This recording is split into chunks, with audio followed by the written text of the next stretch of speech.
Hola, me llamo Pedro. Casi estoy que estoy viendo esto mejor. Eh, Vengo a hablarle de este libro. Y este es un libro viejo y lo hice mandar desde Cuba para acá con mi madre. Eh, y muchos se dirán, ¿y por qué tú traes este libro de Cuba si tú lo pudiste comprar por Amazon por un precio bastante módico, bastante barato? Creo que en Amazon está a 3 4 dólares. Bueno, realmente lo hice traer porque es algo simbólico. Este libro lo tenía yo en Cuba y tenerlo en Cuba es una anacoreta, es una anomalía.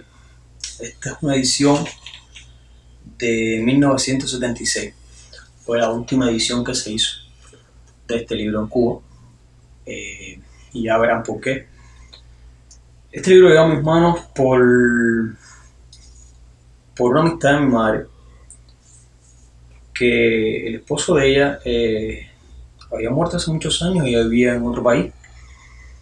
Y ella llegó a Cuba, yo no la conocía porque hacía muchos años que no iba a Cuba. Eh, Me conoció, se dio cuenta que me gustaba mucho leer y siendo ella como fue una de las mejores amigas de mi hermana en la infancia, me permitió que yo vaciara la biblioteca de su difunto esposo y la vacié y me la llevé para la casa.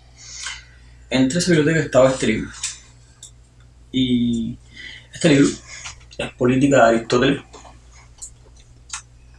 ¿Y por qué digo que es una anomalía que esté en Cuba? Primero vamos a encuadrarlo, vamos a hacer un poco de historia.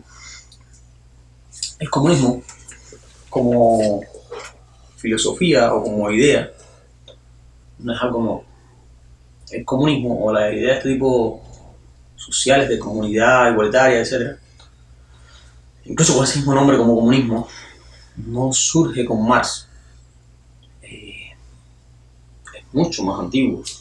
Sócrates habló un poco de ello y su discípulo Platón ya se hizo un tratado enorme, un tratado grandilocuente, platónico, del comunismo, que se llamaba, que lo puso en su libro La República, en donde él es casi un esquema de cómo debería ser una sociedad y cómo debería comportarse. Básicamente es un comunismo, una sociedad comunista. Pero Platón tuvo a su vez un discípulo que Platón mismo dijo que era el más rebelde que existía y que un día destruiría toda su vida. Y ese discípulo fue este señor, este señor Aristóteles. Aristóteles cuestionaba todas las ideas de sus profesores, cuestionaba sobre todo las ideas de Platón, debatía, tenía una retórica enorme, pero Aristóteles sobre todo era una persona más centrada en tierra, más real, sus ideas eran más reales. Si ustedes han oído alguna vez esto de, tienen un amor platónico, que es un amor que nunca se llega a ser real, es un amor de puras ideas, se refiere, el platónico es por Platón, por este señor que soñaba tan alto que nunca sentaba sus ideas.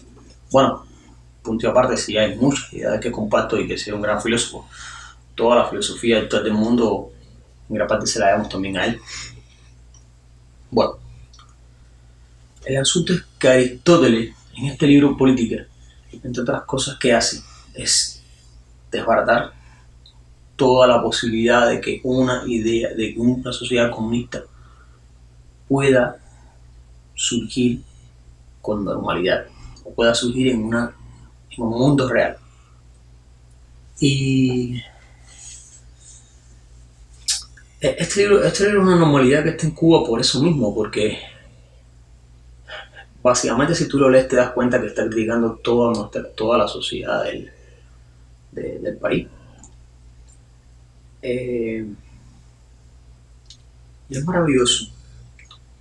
Nunca se olvida después de 1976. De hecho, después de 1976 lo único que se han hecho en Cuba son, en las ferias de libros se han editado libros puramente comunistas y propaganda ideológica.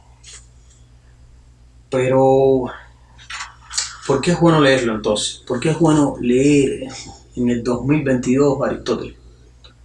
Bueno, Y yo lo que quería hacer con esto era poner pequeños fragmentos. Yo debo decir que, y es de mi orgullo, decir que yo debo ser una de las pocas personas que viviendo en Cuba tenía este ejemplar.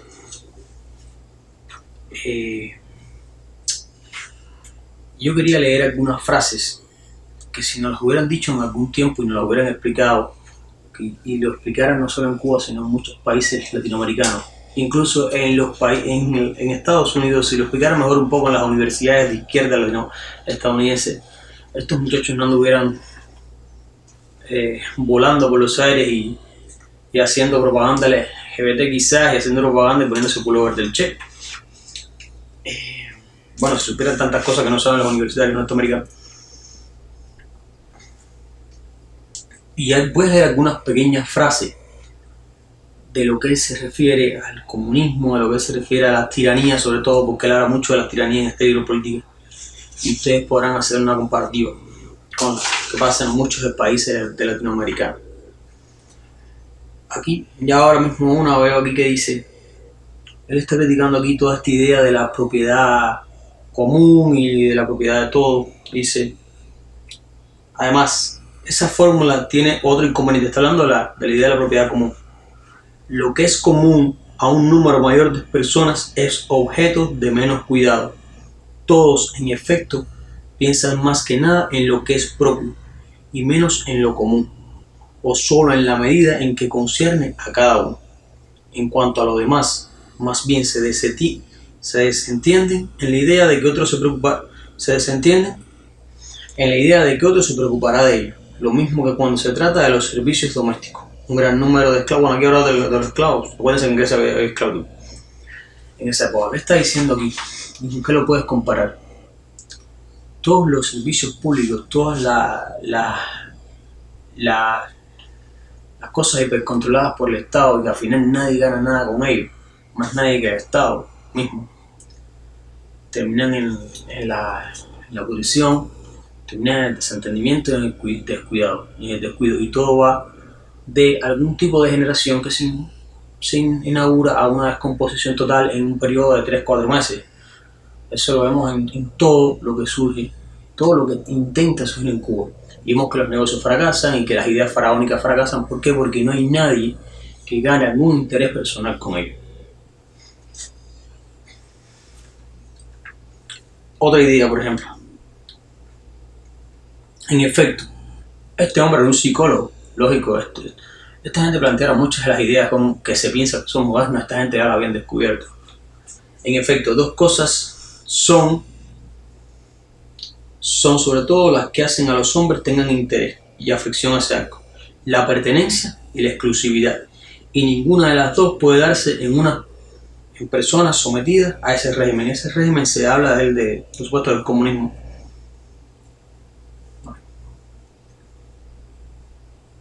Bueno. Otras ideas que vi que eran muy interesantes.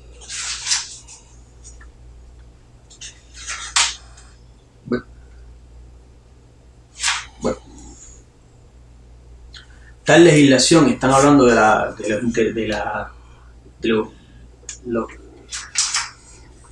propiedades comunes, el comunismo como tal, dice. Tal legislación, pues podría parecer atractiva y filantrópica al que oye hablar de ella. La acoge con benevolencia pensando que habrá una amistad admirable de todos para con todos, especialmente cuando se critican todos los males que actualmente existen en las ciudades y se les atribuye a no haber comunidad de bienes. Me refiero a los procesos de uno contra otros a propósito de contratos, los juicios por falso testimonio y las adulaciones a los ricos. Es decir, como no hay nada en especial de alguien, pues se eliminan todo este tipo de conflictos. Pero nada de esto ocurre por falta del comunismo, sino por la maldad de los hombres, puesto que vemos que entre los que tienen los bienes en común se producen muchas disensiones. Es decir, todos los que tienen un bien común se producen muchas disensiones, que entre los que tienen su bien se producen muchas más disensiones que entre los que tienen sus bienes separados. Lo que ocurre es que son pocos los que poseen los bienes comunes, si los comparamos con los muchos que poseen las propiedades privadas. Además, es justo hablar no solo de los grandes males que se librarían los hombres en un régimen como este, sino también de las ventajas de que serían privados. Las ventajas que son privadas las personas en un régimen como este, todo el mundo lo puede haber visto. No puedes crear una empresa propia, no puedes tener competencia de mercado, no puedes tener ganancias propias. Entonces, como no tienes nada de esto, pues tampoco te interesa, ni siquiera te interesa trabajar, vamos a ser claros. Voy.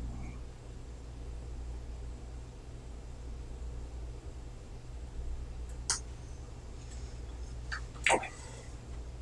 Voy a dar otra parte. Quiero dar algunas frases para que se entienda por qué este libro es tan importante en el 2022.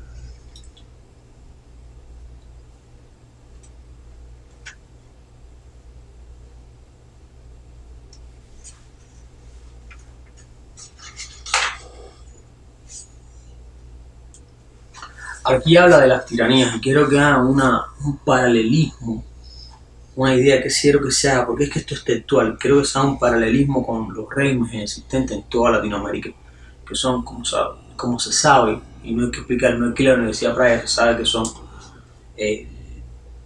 tiranías, pero ya ustedes tomarán su idea. Las tiranías se conservan de dos maneras, y dice él, opuesta. Una es la tradicional utilizada en su gobierno por la mayoría de los tiranos. Periandro de Corinto fue el que intentó. Si estás en las colas todo el día no puedes pensar en elevarte. Otra cosa que también dice el libro, se deben tener espías. También se debe preocupar que no se le pase inadvertido en nada de lo que dicen o hacen a sus súbditos, sino tener espías como las llamadas provocadoras de Siracusa y los escuchas que enviaban a Hierón donde quiera que tenían una reunión o asamblea. El hecho de las provocadoras todo el mundo los conoce y sabe de lo que estamos hablando. Fíjense cuántos años atrás está planteando las mismas teorías, las mismas esquemas que se produce y se reproduce una vez y otra vez en las tiranías actuales. Nada nuevo bajo el sol en estas tiranías, ¿verdad? Otra idea. Debe procurar asimismo que los ciudadanos se calumnien unos con otros y que se produzcan choques entre ellos y del pueblo contra las asimismo que los ciudadanos se calumnien unos a otros y que se produzcan choques entre ellos y del pueblo contra las clases superiores y de los ricos entre sí, hacer pobres a sus súbditos para que no sostengan una guardia y absorbidos por sus tareas cotidianas no tengan tiempo para conspirar. Repito, asimismo que los ciudadanos se calumnien unos a otros y que se produzcan choques entre ellos y del pueblo contra las clases superiores y de los ricos entre sí, y hacer pobres a sus súbditos para que no sostengan una guardia y absorbidos por sus tareas cotidianas no tengan tiempo para conspirar.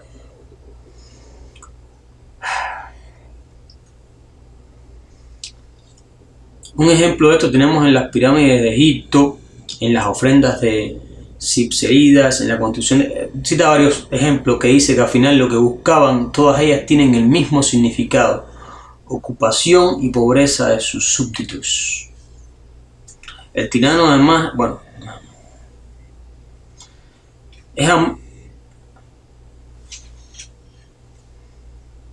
el efecto. El pueblo quiere ser también un monarca. Por eso el adulador es apreciado por los regímenes. En las democracias, es decir, habla aquí de que los aduladores son los apreciados por el gobernante y por el régimen. Y son los que más alto cargo tienen. ¿Por qué? Porque muchos sinvergüenzas, en otras palabras, muchos sinvergüenzas quieren subir. Que es la manera de subir que en este sistema que no permite ninguna otra forma, pues adular al rey, adular al monarca, adular al tirano. Y por eso vemos que tantas personas mediocres suben en este tipo de sistemas. Tantas personas incapaces de dirigir, incapaces de liderar, crecen en estos sistemas. Porque esas personas lo único que pueden hacer y que se permite en este sistema es lamer botas. A estos sistemas no les convienen, no les interesan personas inteligentes y personas capaces de liderar. Porque esas personas obviamente irían por un camino diferente al planteado en estas tiranías. Más. Por esto la tiranía es amiga de los malos, pues los tiranos se gozan de ser adulados. Y esto no puede hacerlo nadie que tenga un espíritu digno de un hombre libre, pues las personas nobles aman y si no, no adulan. Las personas nobles aman y si no, no adulan. Listo. Aristóteles ha dicho aquí algo trascendental hace tantos años y aún lo vemos. Nada nuevo bajo el sol de las tiranías actuales. Además, los malos les son útiles por sus malas empresas. Un clavo saca otro, como dice el refrán. El tirano no se complace en nadie que tenga dignidad ni independencia. Quiere ser el único en poseerlas. Todo el que rivaliza con él en dignidad o se conduce libremente priva a la tiranía de su preeminencia y de su carácter despótico. Y es por tanto el objeto del odio del tirano, que lo consideran enemigo de su autoridad. También es propio del tirano preferir sentar a su mesa y tener como compañeros a extranjeros más que a conciudadanos, por creer que estos son enemigos suyos y los conciudadanos, mientras que los primeros, los extranjeros, no rivalizan con él. Después aquí habla, estos y otros métodos son los rasgos característicos del tirano y los procedimientos por los cuales mantiene su poder, y no excluye maldad alguna. Todos ellos quedan comprendidos, por así decirlo, en tres especies, ya que son tres los fines que se propone la tiranía. Primero, opacar a sus gobernados, porque un pusilánime no puede conspirar contra nadie. Segundo, fomentar la desconfianza entre ellos, porque la tiranía no se derriba hasta que hayan hombres que confíen unos entre otros. Por eso combaten incluso a los de las clases superiores, considerándolos perjudiciales para su poder. No solo porque no quieran dejarse gobernar despóticamente, sino también porque inspira confianza, tanto a los de su clase como a los demás, y no acusan ni a los suyos ni a los otros. Es decir, las personas superiores, y estas personas superiores, ¿cuántos economistas, cuántos literatos, cuántos líderes han sido desprestigiados? Tan solo porque rivalizan con el poder. Y a ellos no les conviene que nadie destaque, porque el que destaca crea confianza, crea liderazgo y reúne personas. Y tercero, la impotencia para la acción, porque ninguno emprende lo imposible, de modo que tampoco intentará nadie derribar la tiranía sin disponer la fuerza. Fuerzas es una sola cosa en el mundo actual. Fuerzas es armas.